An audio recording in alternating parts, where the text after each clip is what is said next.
जय हिंद। आज के इस वीडियो में हम लोग पढ़ने वाले हैं नंबर सिस्टम का पार्ट 2। पिछली वीडियो में हमने पढ़ा था नंबर सिस्टम का पार्ट 1 और उसमें हम लोग संख्याओं के प्रकार के बारे में हम लोग पढ़े थे। तो उसके आगे हम लोग देखते हैं। तो देखिए हमारे 9 का सिलेबस में है प्राकृतिक संख्या किसे कहते हैं। तो देखिए प्राकृतिक संख्या किसे कहते हैं। प्राकृतिक संख्या उसे कहते हैं जो गिनती जहाँ से हम स्टार्ट करते हैं, गिनती में प्रयोग की जाने वाली संख्याएं प्राकृतिक संख्या कहलाती हैं। गिनती कोई 0 से नहीं स्टार्ट करता है, गिनती सभी लोग 1 से स्टार्ट करते हैं। तो प्राकृतिक संख्या कहाँ से स्टार्ट होती है? प्राकृतिक संख्या 1 से स्टार्ट होती है और कहाँ तक जाती है? अनंत तक जाती है। प्राकृतिक संख्या किसे कहते हैं? गिनती में प्रयोग की जाने वाली संख्याओं को प्राकृतिक संख्या कहते हैं। प्राकृतिक संख्या कहाँ से स्टार्ट होती है? प्राकृतिक संख्या 1 से स्टार्ट होती है और अनंत तक जाती है। 1 2 3 4 5 6 7 8 अनंत तक प्राकृतिक संख्याएं जाती हैं। प्राकृतिक संख्याओं को हम लोग इंग्लिश में बोलते हैं नेचुरल नंबर। नेचुरल नंबर किसे कहते हैं? जिन संख्याओं का प्रयोग हम लोग गिनती के लिए करते हैं, गिनती में प्रयोग की जाने वाली संख्याओं को प्राकृतिक संख्या कहते हैं। अब देखिए आगे आता है पूर्ण संख्या। पूर्ण संख्या किसे कहते हैं? पूर्ण संख्या पूर्ण संख्या में सभी प्राकृतिक संख्या आ जाती है, लेकिन पूर्ण संख्या के शुरू में 0 को शामिल कर लिया जाता है। किसे शामिल कर लिया जाता है? 0 को। इसका परिभाषा कैसे देंगे? प्राकृतिक संख्याओं में जब शून्य को पहले सम्मिलित कर लिया जाता है, शामिल कर लिया जाता है, तो उसे हम लोग बोलते हैं पूर्ण संख्या। पूर्ण संख्या कहाँ से स्टार्ट होती है? पूर्ण संख्या 0 से स्टार्ट होती है। पूर्ण संख्या 0 से स्टार्ट होती है। कौन कौन सी होती है? 0 1 2 3 4 5 6 डॉट डॉट डॉट अनंत। कहाँ तक जाती है? अनंत।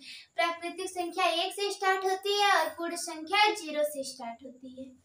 अब देखिए क्वेश्चन बनता है कि प्रत्येक पूर्ण संख्या एक प्राकृतिक संख्या है। क्या प्रत्येक ये पूर्ण संख्या 0 1 2 3 4 5 6 ये सभी प्राकृतिक संख्या है? तो नहीं है। कैसे नहीं है? क्योंकि पूर्ण संख्या 0 से स्टार्ट होती है और प्राकृतिक संख्या 1 से स्टार्ट होती है। तो सभी पूर्ण संख्या प्राकृतिक संख्या नहीं होती है। सभी पूर्ण संख्या प्राकृतिक संख्या नहीं होती है, लेकिन सभी प्राकृतिक संख्या, ये सभी प्राकृतिक संख्या एक पूर्ण संख्या है। देखिए प्राकृतिक संख्या में भी 1 आता है, इसमें भी 1 आता है, लेकिन पूर्ण संख्या में 0 आता है, लेकिन प्राकृतिक संख्या में 0 नहीं आता है। तो सभी पूर्ण संख्या एक प्राकृतिक संख्या नहीं होती है। अब दूसरा क्वेश्चन आता है, प्रत्येक प्राकृतिक संख्या एक पूर्ण संख्या है? हाँ, प्रत्येक प्राकृतिक संख्या एक पूर्ण संख्या है। देखिए प्रत्येक प्राकृतिक संख्या 1 2 3 4 5 6 पूर्ण संख्या है। पूर्ण संख्या है क्योंकि पूर्ण संख्या 0 1 2 3 4 करते करते अनंत तक जाती है। अब तीसरा क्वेश्चन बनता है, प्रत्येक पूर्णांक एक पूर्ण संख्या है? प्रत्येक पूर्णांक किसे कहते हैं?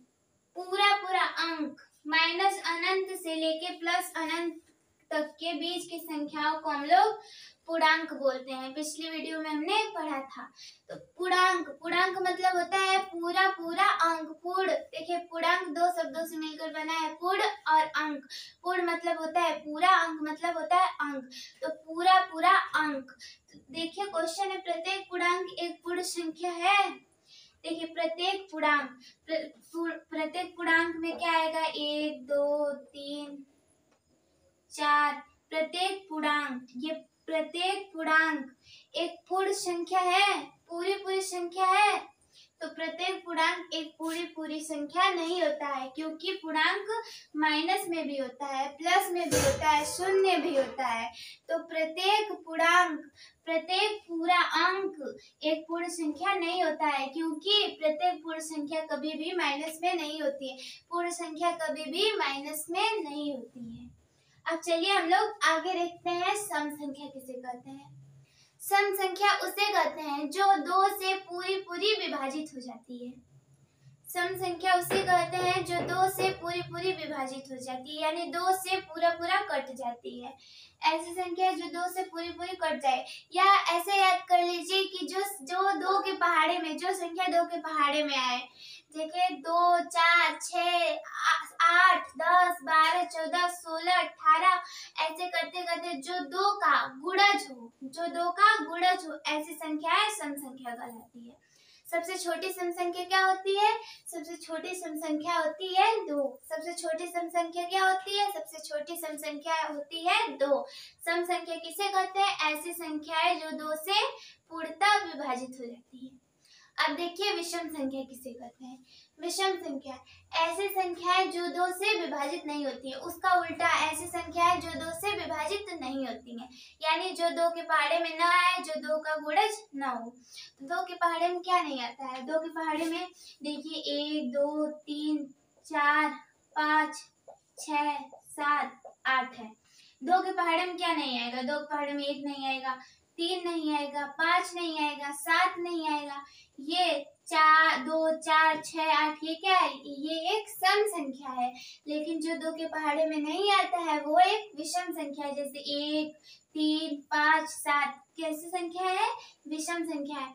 तो सबसे छोटी विषम संख्या क्या होती है? सबसे छोटी विषम संख्या होती है 1। सबसे छोटी विषम संख्या क्या होती है? सबसे छोटी विषम संख्या होती है 1। अब चलिए देखते हैं भाज्य संख्या। हमने पढ़ा प्राकृतिक संख्या 1 से स्टार्ट होती है, पूर्ण संख्या 0 से स्टार्ट होती है, और सम संख्या जो 2 से विभाजित होती है, और विषम संख्या जो 2 से विभाजित नहीं होती है। अब हम लोग पढ़ेंगे भाज्य संख्या। देखिए भाज्य संख्या किसे कहते हैं? भाज्य संख्या उसे कहते हैं जो स्वयं के अतिरिक्त अन्य संख्या से भी विभाजित हो जाती है। स्वयं के अतिरिक्त यानी कोई संख्या है, मान लीजिए संख्या है 4, ये तो 4 से विभाजित होगी, लेकिन ये 2 से भी विभाजित होती है, ये 1 से भी विभाजित होती है। तो ऐसी संख्या है जो स्वयं के अतिरिक्त अन्य संख्याओं से भी विभाजित हो जाती है, उसे हम लोग बोलते हैं भाज्य संख्या। क्या बोलते हैं? भाज्य संख्या। और जिसके 3 या 3 से अधिक गुणज हो। दूसरी परिभाषा होती है ऐसी संख्या है जिसके 3 या 3 से अधिक गुणज हो। तो देखिए 4 के कितने गुणज है? किस किस से कटता है? 4 से कटेगा, 2 से कटेगा, 1 से कटेगा। इसके 3 गुणज है ना, तो ऐसी संख्या है जिसकी 3 गुणज हो या 3 से अधिक गुणज हो, या ऐसी संख्या है जो स्वयं के अतिरिक्त अन्य संख्याओं से भी विभाजित हो जाती है, उस संख्या को हम लोग बोलते हैं भाज्य संख्या। सबसे छोटी भाज्य संख्या क्या होती है? सबसे छोटी भाज्य संख्या 4 होती है। अब कैसे होती है? देखिए 3 के कितने गुणज हैं? 3 के 1 गुणज है और 3। ऐसी संख्या है जो स्वयं के अतिरिक्त अन्य संख्याओं से भी कट जाती है। तो देखिए स्वयं के अतिरिक्त तथा अन्य किसी संख्याओं से भी कट जाती है। स्वयं तथा एक के अतिरिक्त अन्य संख्याओं से भी विभाजित हो जाती है। तो देखिए 3 के कितने गुणज हैं? 3 गुणज हैं, 2 गुणज हैं। ये भाज्य संख्या होगी? ये भाज्य संख्या नहीं होगी। 2 होगी? 2 के तो सिर्फ 2 गुणज हैं, 1 और 2। भाज्य संख्या होगी? नहीं होगी। तो सबसे छोटी भाज्य संख्या क्या होती है? सबसे छोटी भाज्य संख्या 4 होती है। सबसे छोटी भाज्य संख्या 4 होती है। अब देखिए अभाज्य संख्या किसे कहते हैं? अभाज्य संख्या उसका उल्टा होता है। अभाज्य संख्या जिसके केवल 2 गुणनखंड हो। अभाज्य संख्या क्या होता है? जिसके केवल 2 गुणनखंड हो। गुणनखंड जब हम किस संख्या का एलसीएम निकालते हैं, तो मान लीजिए सबसे पहले हम लोग लेंगे 2। क्या लेंगे? 2, जिसके केवल 2 गुणनखंड हो। एलसीएम निकालेंगे 2 1 जा 2। कितने गुणनखंड हुए? 2 गुणनखंड हुए, 1 और 2। तो देखिए ऐसी संख्या है जिसकी केवल 2 गुणनखंड हो, या ऐसी संख्या है जो केवल स्वयं से कटे यानी खुद से कटे और 1 से कटे, ऐसी संख्याओं को हम लोग बोलते हैं अभाज्य संख्या। या जिसके केवल 2 गुणनखंड हो, ऐसी संख्याओं को बोलते हैं हम लोग अभाज्य संख्या। क्या बोलते हैं? अभाज्य संख्या। सबसे छोटी अभाज्य संख्या क्या होती है? सबसे छोटी अभाज्य संख्या होती है 2। देखिए अभाज्य संख्या 2, 3, 5, 7, 11, 17, 19 ऐसे करते अनंत तक जाती है। लेकिन देखिए अभाज्य संख्या होती है 2, 3, 5, 7 ऐसी संख्याएं होती हैं। हमने पढ़ा अभाज्य और भाज्य संख्या और हमने पढ़ा और संख्याओं के प्रकार पढ़ा। अब पढ़ेंगे सहअभाज्य संख्या किसे कहते हैं। सहअभाज्य संख्या आपसे पूछा जाता है, सहअभाज्य संख्या किसे कहते हैं। तो चलिए देखते हैं। दो या दो से अधिक संख्या का ऐसा युग्म जिसका मशा एक हो। मशा यानी HCF, मशा यानी HCF। दो या दो से अधिक संख्याओं का ऐसा युग्म जिसका मशा एक हो। 2 और 3 का मशा कितना होगा? 2 और 3 का मशा 1 होगा। 4 और 9 का मशा कितना होगा? 1 होगा। 3 और 5 का मशा कितना होगा? 1 होगा। तो सहअभाज्य संख्या किसे कहते हैं? 2 या 2 से अधिक संख्याओं का एक ऐसा युग्म जिसका मशा केवल 1 होता है, उसे हम लोग सहअभाज्य संख्या कहते हैं। अब लास्ट 2 टॉपिक देखते हैं इस वीडियो का। योगात्मक प्रतिलोम और गुणात्मक प्रतिलोम किसे कहते हैं। देखिए योगात्मक प्रतिलोम और गुणात्मक प्रतिलोम किसे कहते हैं। दो संख्याएं जिनमें किसी संख्या वे संख्याएं दो नहीं वे संख्याएं जिनमें किसी संख्या को जोड़े तो उसका योग शून्य हो जाए। वे संख्याएं यानी वैसी संख्याएं जिनमें किसी संख्या को जोड़े तो उसका योग शून्य हो जाए। तो देखिए वे संख्याएं जिनमें किसी संख्या को जोड़े, तो मान लीजिए हम लोग लेंगे 5 लेंगे। अब इसमें हम लोग क्या जोड़े कि इसका योगफल 0 हो जाए। तो इसमें हम लोग माइनस 5 जोड़ देंगे तो इसका योगफल क्या हो जाएगा? इसका योगफल 0 हो जाएगा। वे संख्याएं मतलब इसका उल्टा 5 का उल्टा -5, 4 का उल्टा -4, 6 का उल्टा -6। तो योगात्मक प्रतिलोम किसे कहते हैं? वैसी संख्या है जिनमें किसी संख्या को जोड़ने पर। तो आपसे पूछ लिया कि 6 का योगात्मक प्रतिलोम बताओ, तो क्या बताएंगे? 6 का योगात्मक प्रतिलोम होता है -6। क्या होता है? -6। अब देखिए गुणात्मक प्रतिलोम। गुणात्मक प्रतिलोम में गुणा किया जाता है। ऐसी संख्याएं जिनमें किसी संख्या का गुणा करने पर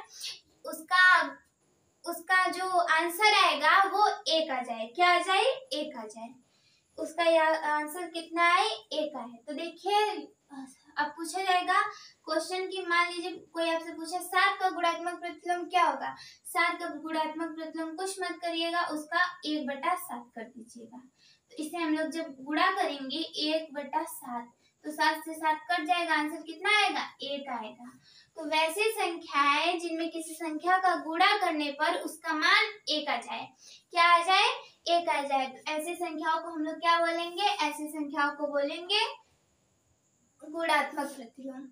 जय हिंद। आगे का पाठ हम लोग कल करेंगे।